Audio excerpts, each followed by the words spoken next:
Napakalaki po ang naitulong nito sa akin nung ako po ay babago-bago pa lamang bumabangon. Ayan.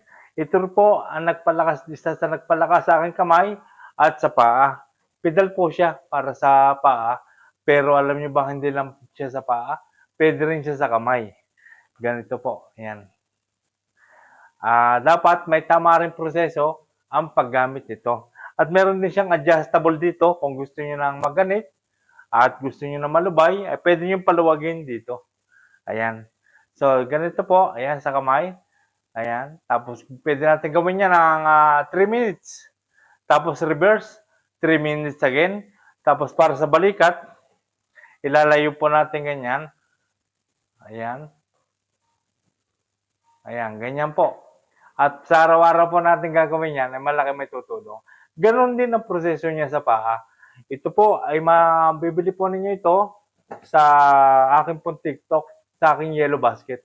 Bisitahin niyo po ang aking TikTok.